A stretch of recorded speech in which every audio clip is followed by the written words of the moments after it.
Alright guys, I'm here with Steve and Chase. Now guys, how do you pronounce your last name for those people that are wondering? It's pronounced McGaughy. Okay, so your company name is? McGaughy Suspension. Alright, cool. Thank you. First official day at SEMA. I'm actually a little struggling because I left my pass back at the hotel. So I had to like sneak in a couple places, which I don't like, but I made it happen. And also gotta find hostel right now so I can find some passes for my family members and Devin and a couple of other people. So for one, huge shout out to hostel for getting us those tickets, and two, let's see where their booth is this year because it's outside. I think it might be way over that way. All right guys, you guys already know we had to stop by the Hostel Wheels booth.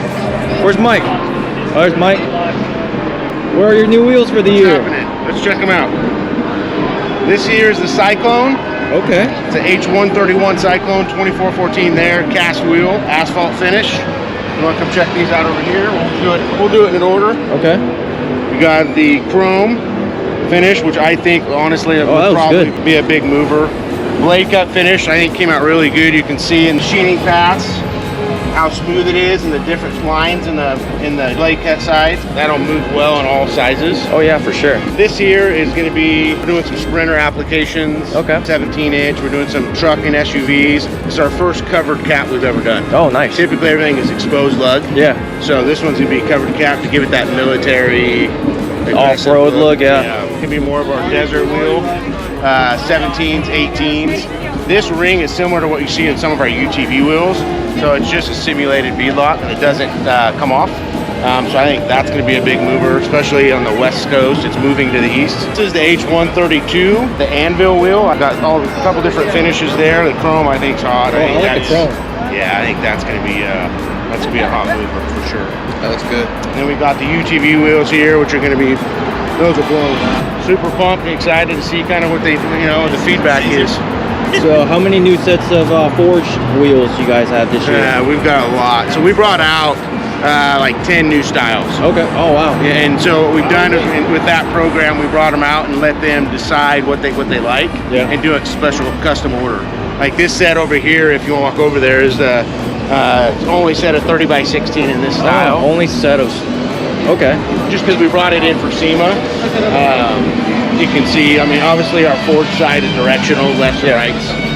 So we have 30s, 30 by 16, 30 by 14, 28 14s are the primarily the bigger stuff that we carry, and then we can do them in 22 inch, 24 inch, and 26 inch. Nice. So, and then on the blue truck there, that's a different, brand new design also. Super pumped. The feedback has been really good on the Ford because we waited a long time for the 28s and 30s. You know, I mean, it was kind of one of those deals we knew we had to do and just kind of jumped into it this year. So all the trucks up in the front have the big stuff on them. Nice. I like them. What wheel is this? That is the HF19, I believe. HF19. 30 by 16. That's crazy. 30 by 16. That's a big wheel. What's the turnaround time from when somebody places an order for forged wheels? Right now, we've got a lot in stock. Okay. We've got a lot of 28 14s, a lot of 30 by 14s in stock. So right away. So we can do that quick. If they want a custom set, a one-off set, then what they'll do on that is they'll have to order them probably about 12 to 16 weeks. That's still not bad. Still not bad. Yeah. We can have them quicker. It just depends on transport and getting them here and getting them ready. Okay, cool. Thank you. Yes, absolutely. Surely this classic car is going to have a gnarly engine, right? Oh wow, that's it.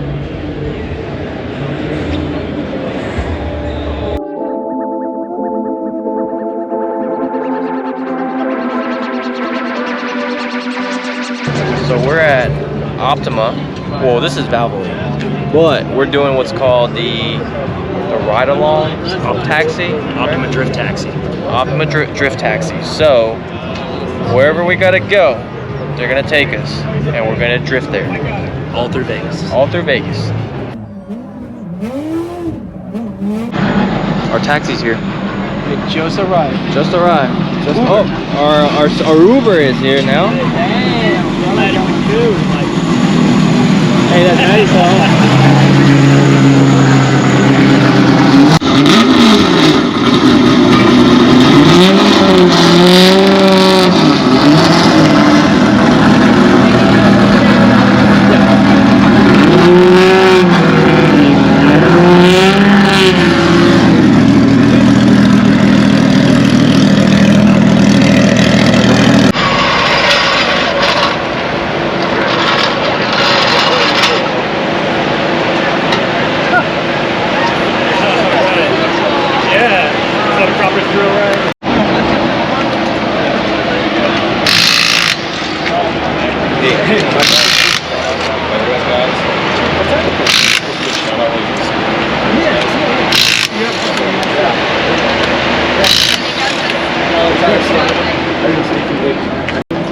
I know what's wrong with it. Ain't got no oil. There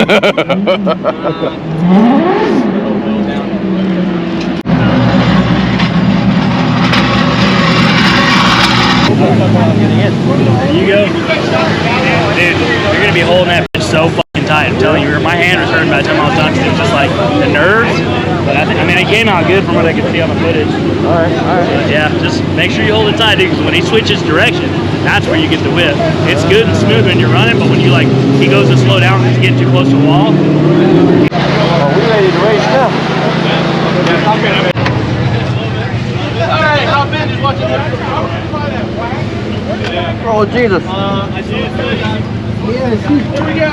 Alright, find the muscle in the middle. Pull that up to you. Dude. Alright, from the outside Holy here, crap. over here. I can't kill it.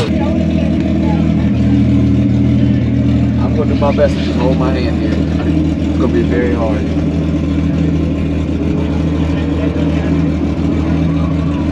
We got the best of the best of the best. Yep. Alright, so we got a little bit of a short run, half a set of tires. We're gonna go with Chris tandem. So watch out for him. And then we got another ride on these tires. So sorry it's gonna be a little short. Okay. They're all a little short. I like to set the expectations low. Appreciate you.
Thank you so much. Yeah, you got it, Brian. Thanks.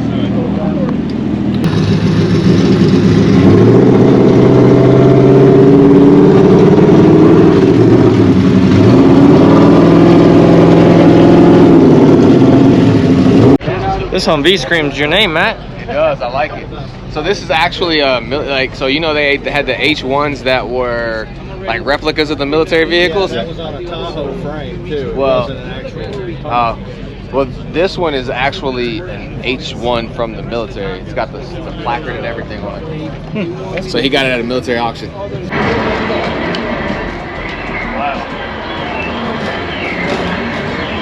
What does that do? It's actually compression. Huh. Oh, wait, do that again? Bring it all the way down.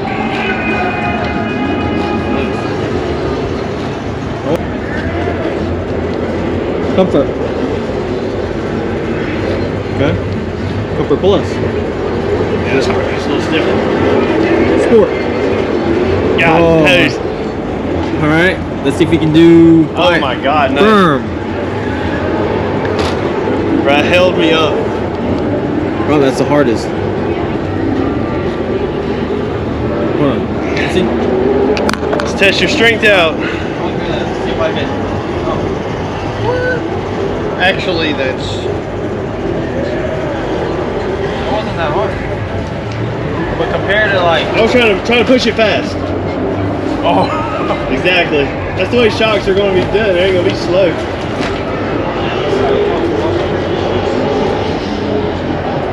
Oh wow. Yeah. It's like. Comfort is like super easy.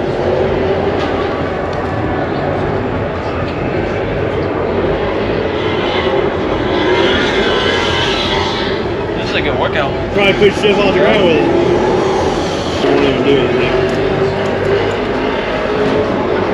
Wow. Zero. Zero relief.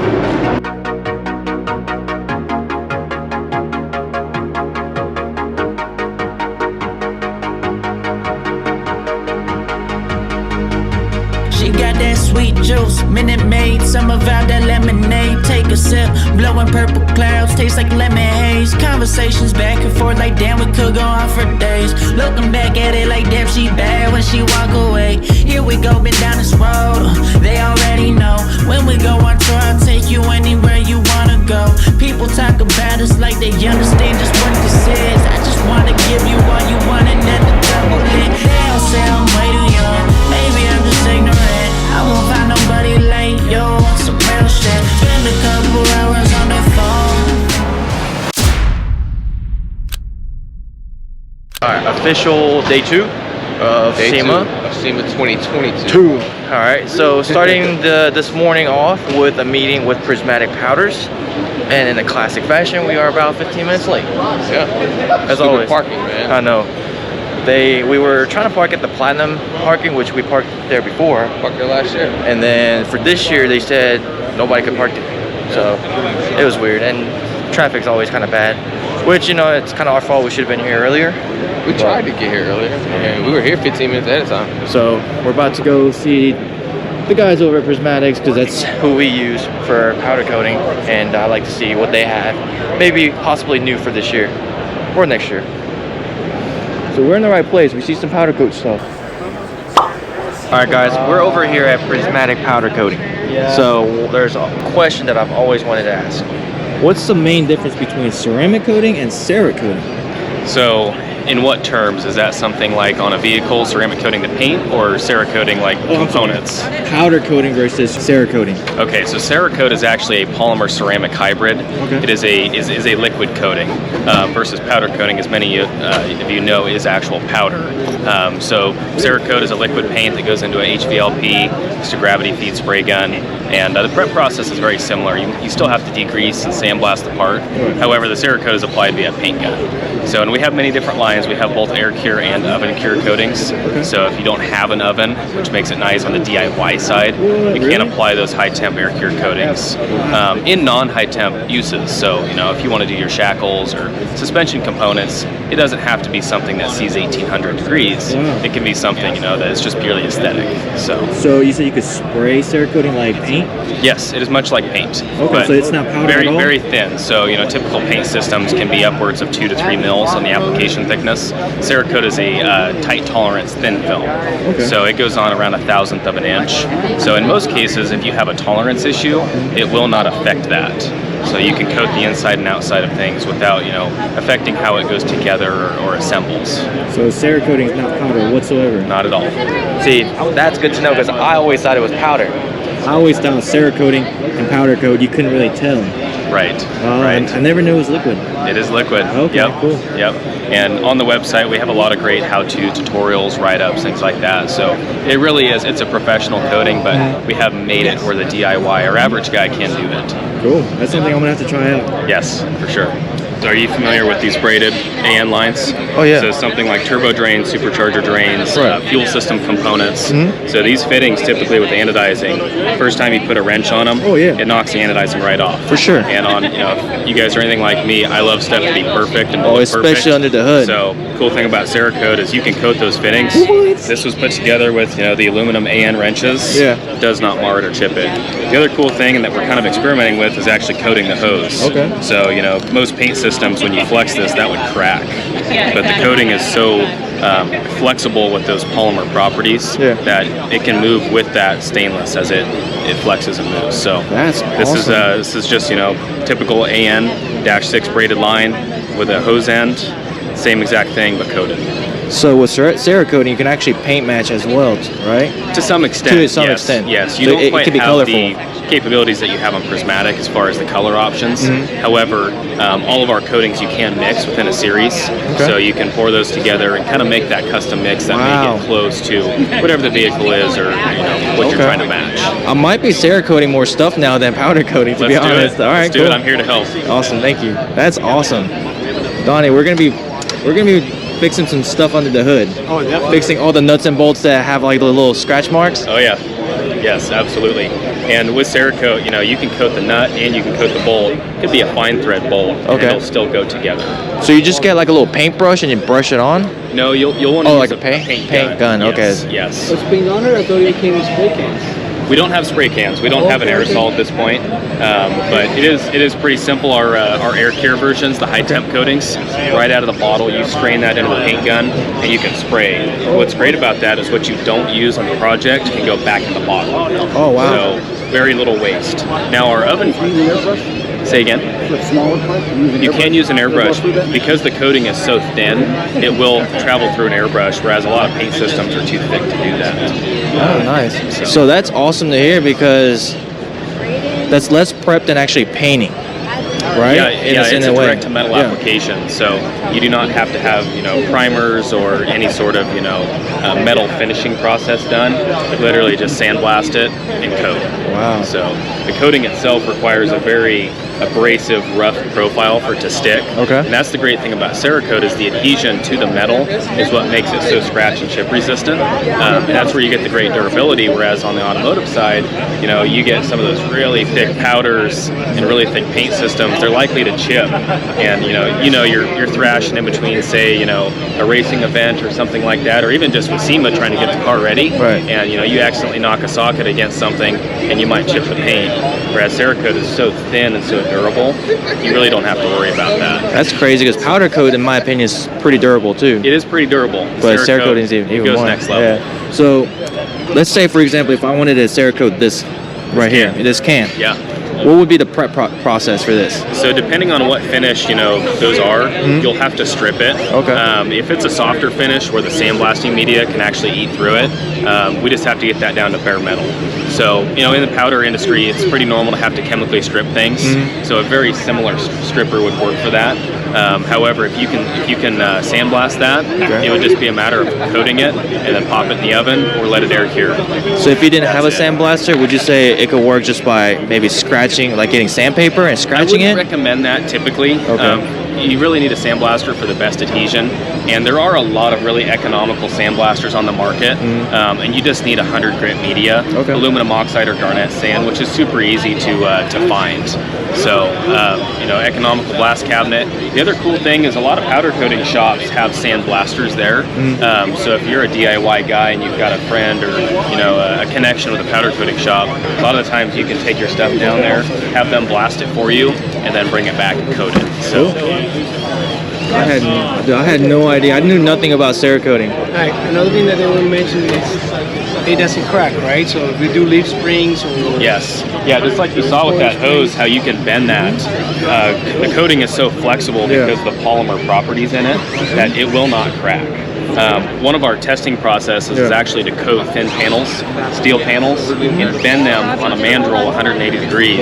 And we look at how on the flexing side of that steel, how the coating reacted. What we're looking for is no cracking as it has to stretch and grow with the material.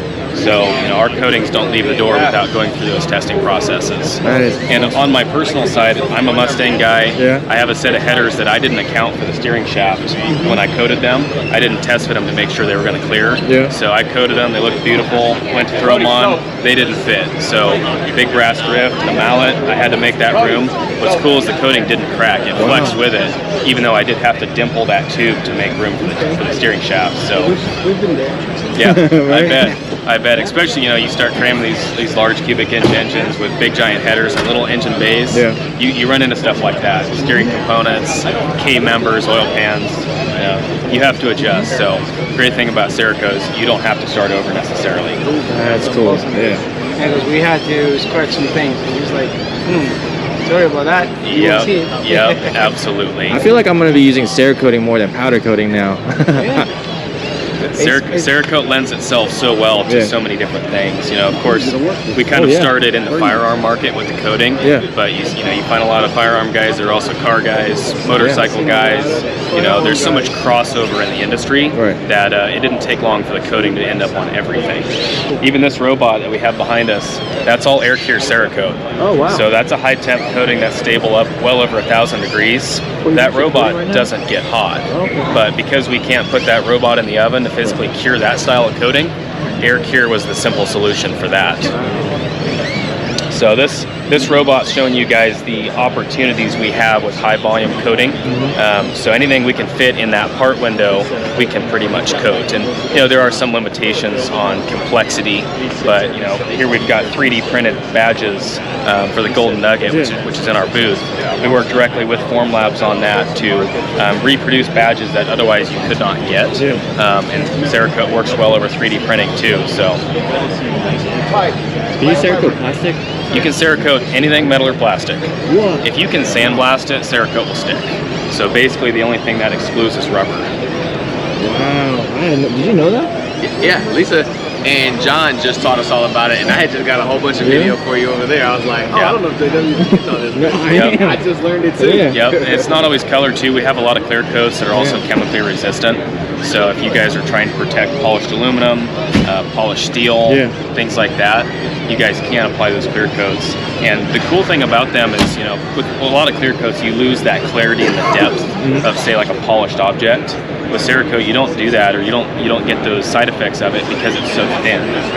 So that polished aluminum still looks gorgeous, and you don't have to go polish it every other week because it's got, you know, micro scratches and things like that. So it'll still stick to polished aluminum? Our clear coats for polished aluminum are designed to stick to a highly polished surface and have that strong bond. So you don't have to worry about chipping or scratching.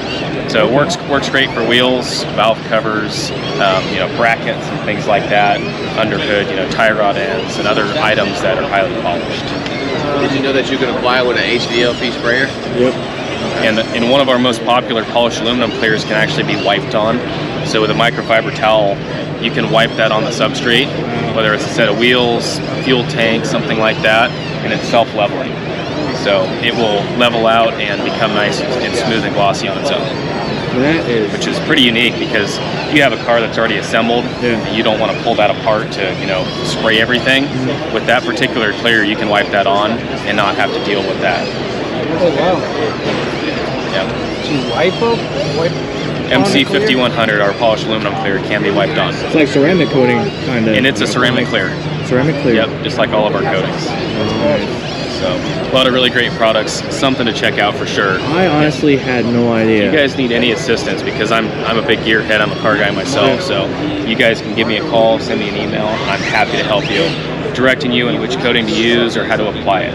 Yeah. I mean, I've reached out to you guys before because I had a certain silver that I had in mind. Okay. But I also wanted like something sparkly. Sure. And, and you guys like gave me a recommendation right away and sent me some like samples, and like it was we have a super amazing. solid team. Yeah. We as a company, we surround ourselves with such amazing people from all different walks of life, different industries, different trades. So you have car guys, you have truck guys, motorcycle guys, firearm guys, hunting, you know, literally every single trade and industry. We have somebody who's very knowledgeable in that, so it doesn't take very long to get the right person on the phone. Does it drip? So it doesn't drip.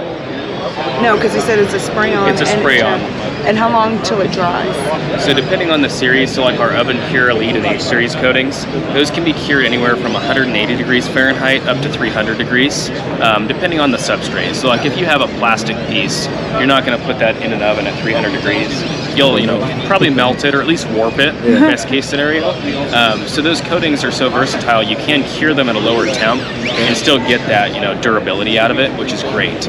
Now, if it's, a steel or aluminum bracket where the temperature is not going to affect it, you can pop it in the oven at 250 or 300 degrees Fahrenheit for an hour or two, and that will fully cure it, and you can still carry out that project very quickly. Now, if it's something that's not an oven cure coating, because maybe you don't have an oven, that's where our air cure coatings come into play. So you can coat those within, depending on the coating, 2-3 hours, maybe 4 hours at the max. It is dry to the touch, but it does have a 5-day full cure, like I was telling these guys. So some Cerakote requires heat and some does not. And I'm going to leave this with you guys. This is a great pamphlet that has the different cure methods for the different coatings, as well as the different attributes. Okay. So if you guys, are trying to figure out which coating is best for your application, this is a great booklet just to lead you in the right direction. I want the one that doesn't require heat. Wait, she said, what happens if you miss a spot? If you miss a spot, so it depends. If it's a critical spot that's visual, you can go back to the sandblaster, remove all of the coating if you'd like, and redo it. However, the coating is so hard, you can sandblast the coating itself and apply another layer over it. So if it's something where you just have to go back and touch up a little spot, you could lightly etch the part, throw one single coat on the top of it, and then you're good to go. Okay. You couldn't just spray over, do a second coat on it? You can, but you can't. It's going to change the color. Well, you will see a slight gloss variance, but that's what I was telling these guys, where the coating almost works too well. It is so chemically resistant, it will kind of reject itself unless you go back in and etch it.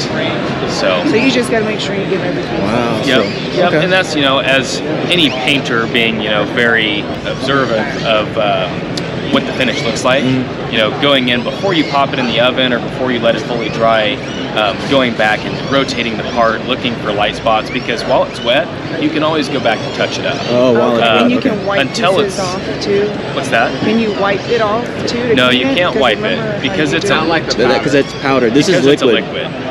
Yeah, Cerakote is liquid. It is a liquid. So you would tape off whatever you didn't want? Yes, and we have many methods.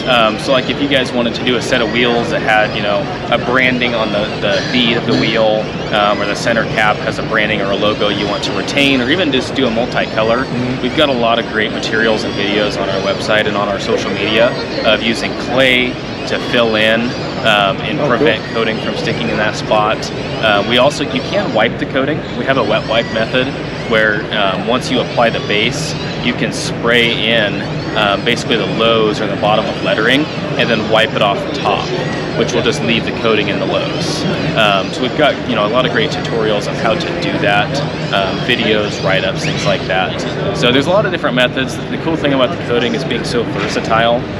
Every day people are finding new ways to adapt and try new things, and which is just great for the industry because there's always something new and so much more we can do with the coating that maybe has not yet been discovered. Yeah, that's what I'm learning today. Alright, so here's something I did not know about prismatic powder coating, is that you guys see all those colors over there?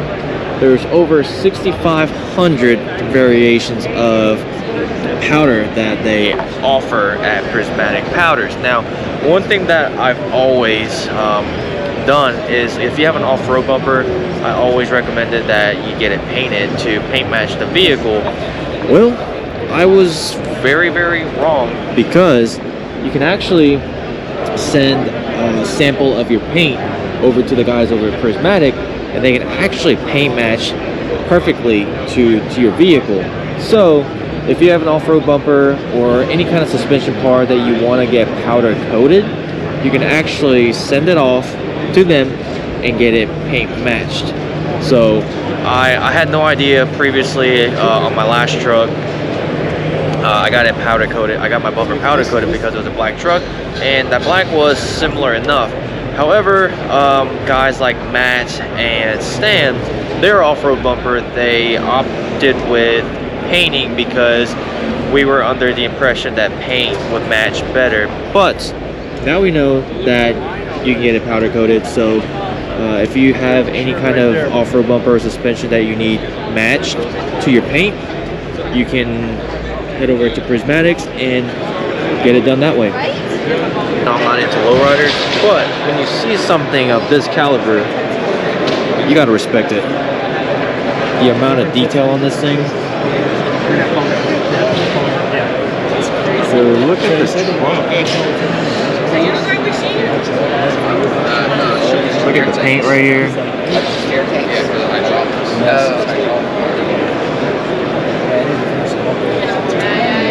Even the wheels are engraved.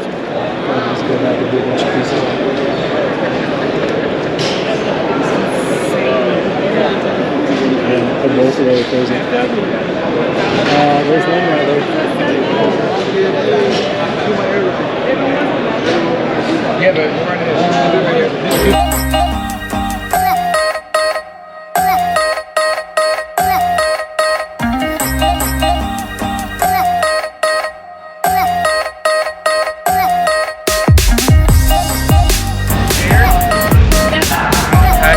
eBay Motors Live.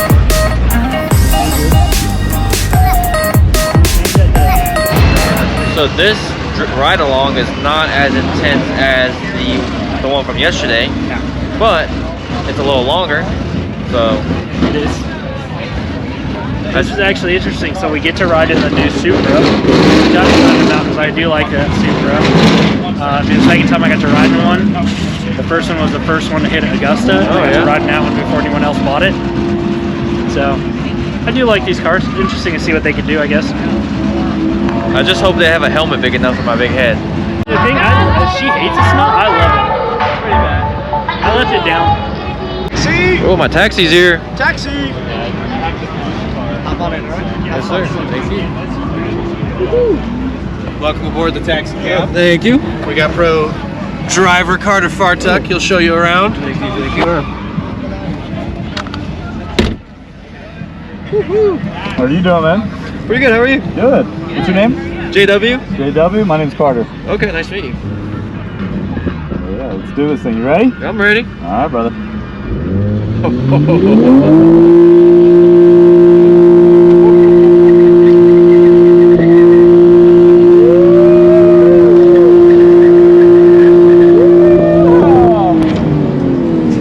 Dude, that was bad.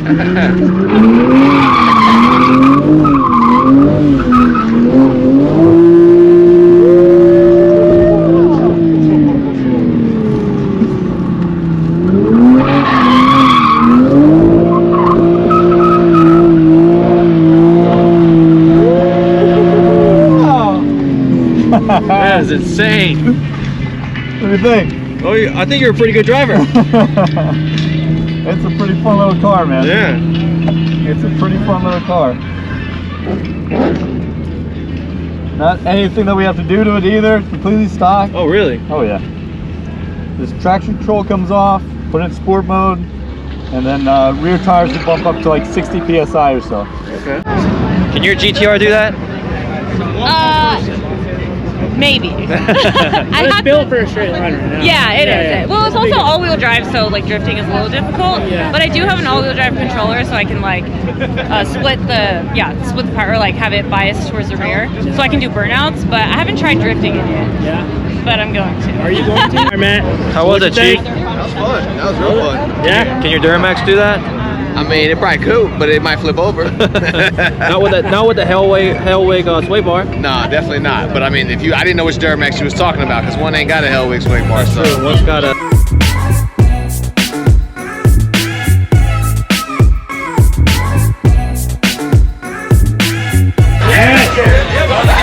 Hold the gas pedal. On the yellow light.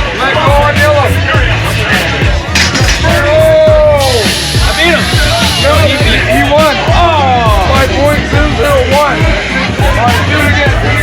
Do it again. Let's do 2 out of 3.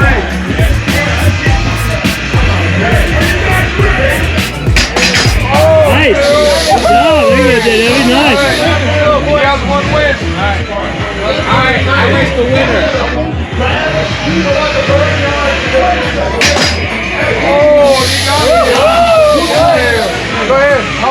You race the winner?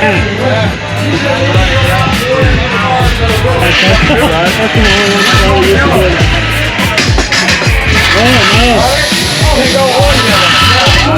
no.